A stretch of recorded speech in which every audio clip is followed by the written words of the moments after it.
আসসালামু আলাইকুম রহমতুল্লাহি ওয়া বারাকাতুহু। সার্ফ থিঙ্কার ডিজিটাল মার্কেটিং এজেন্সিতে আপনাকে আবারও স্বাগতম। আমি Mohammad Saifur Rahman, founder and CEO of Surf Thinker. আজকের ভিডিও টপিকসটি হচ্ছে কিভাবে কম সময়ে অ্যাভাটার এবং কন্টেন্ট টেস্ট করে আপনি উইনিং ক্যাম্পেইন বের করবেন। কিছু ইনসাইট শেয়ার করব, আশা করি টেস্ট করে কাজে লাগাতে পারলে ডেফিনেটলি আপনার জন্য অনেক বেশি হেল্পফুল হবে। বিষয়টা একটু আবার বুঝেন যে কিভাবে কম সময়ে, আমি কিন্তু কম সময় লিখছি, আলাদা আলাদা করে যদি আপনি অ্যাভাটার এবং কন্টেন্ট টেস্ট করতে যান তাহলে সময়টা একটু বেশি লাগবে। তো কিভাবে কম সময় আপনি অ্যাভাটার এবং কন্টেন্ট দুইটাই টেস্ট করবেন এবং টেস্ট করার মধ্য দিয়ে আপনি উইনিং ক্যাম্পেইন বের করবেন। তো এখানে যদি যারা বুঝেন না তাদের উদ্দেশ্যে বলি যে অ্যাভাটার হচ্ছে আপনি কাদেরকে টার্গেট করতেছেন, আপনার টার্গেটিং কি।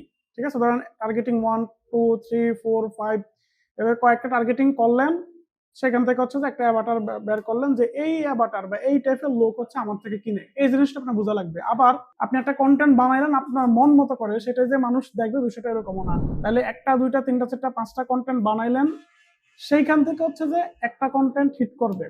উইনিং কন্টেন্ট পাওয়ারও বিষয় আছে, আপনি একটা দুইটা তিনটা কন্টেন্ট বানালেন, তারপরে সেই কন্টেন্ট কোনটা আসলে উইন করতেছে সেটাও বোঝা লাগবে। এখন আমরা যেটা করি সচরাচর সেটা হচ্ছে যে একটা কন্টেন্ট বানাই, একটা অ্যাভাটার দেই, তারপর যদি সেল না হয় তাহলে আমরা হতাশ হয়ে যাই। ঠিক আছে না? কিন্তু বিষয়টা এরকম না, আপনার অ্যাভাটারও উইন হতে হবে, আবার কন্টেন্টও উইন হতে হবে। এখন আপনি একটা কন্টেন্ট দিয়ে টেস্ট করে বলতে পারবেন না যে অ্যাভাটারের সমস্যা, আবার একটা অ্যাভাটার দিয়ে একটা কন্টেন্ট টেস্ট করে বলতে পারবেন না যে কন্টেন্টের সমস্যা। আপনি পাঁচটা অ্যাভাটার বানাইলেন, পাঁচটা কন্টেন্ট বানালেন, যখন আপনি একটা অ্যাভাটারকে পাঁচটা কন্টেন্ট দিবেন, এভাবে প্রত্যেকটাকে দিবেন, তখন হচ্ছে যে আপনি টেস্ট করতে পারবেন যে অ্যাভাটার উইন কোনটা হয় আর কন্টেন্ট কোনটা উইন হয়। তো একটু প্র্যাকটিক্যালি দেখি। হ্যাঁ, আমি একটা প্রেস অ্যাকাউন্ট নিলাম, আমি এখানে ধরেন একটা করলাম, এঙ্গেজমেন্ট জাস্ট বোঝানোর জন্য দিচ্ছি, সেলস তারপরে ধরেন এখানে আমি দিলাম এবিসি প্রোডাক্ট। ঠিক আছে, জাস্ট আমি দিলাম একটু বোঝার জন্য। আচ্ছা, আমি এখানে নাম দিলাম এবিসি প্রোডাক্ট, তারপর হচ্ছে আমি অ্যাডসেট একটা নাম দিব, ধরেন এটার নাম দিলাম এ। ঠিক আছে, তারপরে ধরেন ধরেন আমি তিনটা বাটা তৈরি করছি। ঠিক আছে, তাহলে আমি তিনটা ক্যাম্পেইন এখানে সাজিয়ে নেই।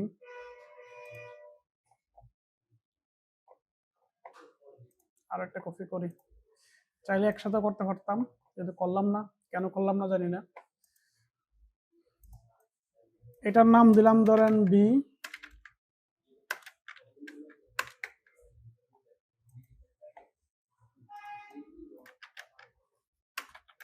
এটার নাম দিলাম ধরেন সি। এখন এইখানে হচ্ছে আমি দিব আমার অ্যাভাটার গুলা, টার্গেটিং গুলা। ঠিক আছে, আমি আসলে কাদেরকে টার্গেট করতেছি সেটা আমি দিব। এখন ধরেন আমি তিনটা কন্টেন্ট তৈরি করছি, তিনটা কন্টেন্টে আমি হচ্ছে যে সেগুলোকে টেস্ট করব। আমি এটার নাম দিই ধরেন কন্টেন্ট 1, তাহলে আমি এই জায়গায় হচ্ছে টার্গেটিংটা দিব। তো এগুলো জাস্ট হচ্ছে ডেমো বোঝার জন্য। ধরেন আমি এখানে দিলাম যে আমার একটা অডিয়েন্স হবে ডক্টর, ডক্টর। ঠিক আছে, আরো কিছু দিই যাতে করে অডিয়েন্সটা একটু বড় হয়।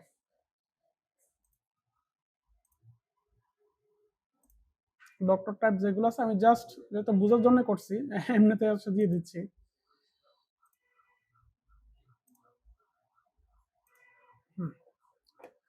ধরেন আমি একটা অডিয়েন্স হবে আমার এটা, তারপরে আমার যে সেকেন্ড অডিয়েন্স হবে সেটা ধরেন হবে যে ব্যাংকার,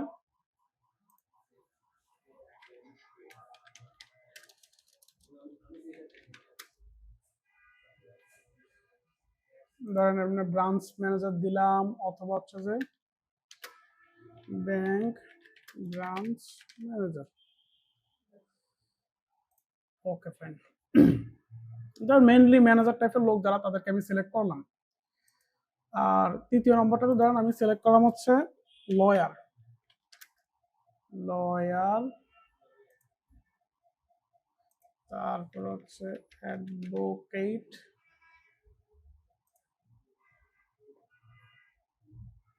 বিজনেস লয়ার,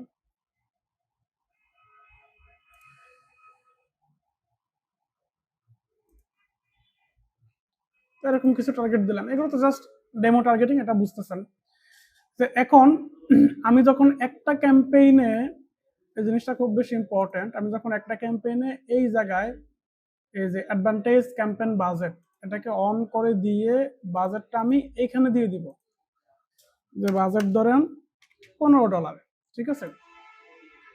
তো এটা এখানে যখন আমি বাজেটটা দিয়ে দিব, যেটা হবে আমার এখানে 3টা অ্যাভাটার আছে, ঠিক আছে, এবং 3টা কন্টেন্ট আছে, এবং সবগুলোর ক্ষেত্রে যখন আমি একসাথে অ্যাড রান করব, তখন যেটা হবে যে ফেসবুক এই বাজেটের মাঝে দেখবে যে কোন অ্যাভাটার থেকে হচ্ছে যে রেজাল্ট আসতেছে এবং কোন কন্টেন্ট থেকে আসতেছে। এর মধ্যে দিয়ে 2-3 দিনের মাথায় কিন্তু আপনি বুঝে যাবেন, ঠিক আছে, আরো স্পষ্ট হবে। আমি যদি এখানে আরেকটু ডুপ্লিকেট করি,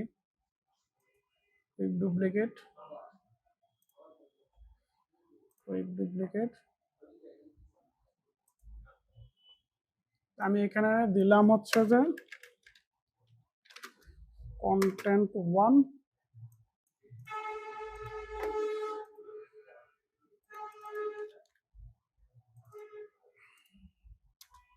কন্টেন্ট 2,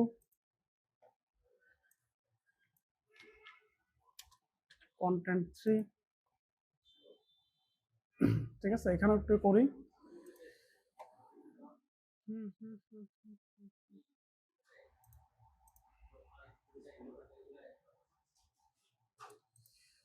এখানে আমি হচ্ছে এটা দিলাম কন্টেন্ট 1,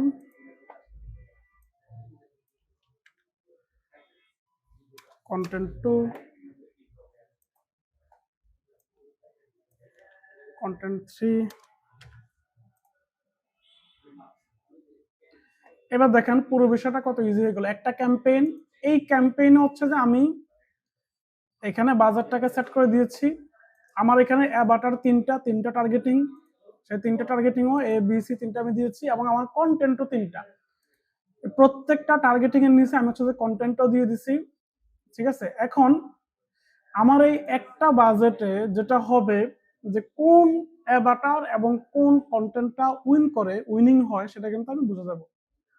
আর যদি সেটা আমি ম্যানুয়ালি করতে চাইতাম, তাহলে আমি একবার অ্যাভাটার 1 দিয়ে এ দিয়ে অ্যাড রান করতাম, আরেকবার বি দিয়ে করতাম, আরেকবার সি দিয়ে করতাম, এবং কন্টেন্ট যেহেতু আমার 3টা, কোন কন্টেন্টটা উইন হচ্ছে সেটা আমাকে বের করতে হবে। তাইলে আমি কন্টেন্ট 1 একবার দিতাম, 2 একবার দিতাম, 3 একবার দিতাম, অনেকগুলো অ্যাড রান করতে হতো, অনেক মানে জগা খিচুড়ি অবস্থা হয়ে যেত। কিন্তু যখন আপনি এভাবে করবেন তখন হচ্ছে যে এই জিনিসটা আপনার জন্য অনেক বেশি ইজি হয়ে যাবে। আমি চাইলে লাইভ কিছু এক্সাম্পল দিয়েও দেখাতে পারতাম, কিন্তু সেগুলোতে আসলে বেশ কিছু রেস্ট্রিকশন আছে, হিডেন জিনিসগুলো হিডেন রাখা লাগে, সব চাইলেও আসলে রিভিল করা যায় না। তো এখানে এই কারণে আমি ডেমো আকারে জিনিসটা সাজিয়ে দেখালাম। তো আশা করি পুরো ভিডিওটা আপনার জন্য অনেক বেশি হেল্পফুল হয়েছে। যদি হেল্পফুল হয়ে থাকে তাহলে একটা লাইক দিবেন, কোনো প্রশ্ন থাকলে কমেন্ট করবেন। যদি আমার চ্যানেল নতুন হয়ে থাকেন তাহলে চ্যানেলটিকে সাবস্ক্রাইব করে রাখবেন, যাতে করে ভবিষ্যতে কোনো ভিডিও পাবলিশ করলে আপনি সাথে সাথে নোটিফিকেশন পেয়ে যান, কোনো ভিডিও মিস না করেন। ধন্যবাদ, ভালো থাকবেন, আসসালামু আলাইকুম।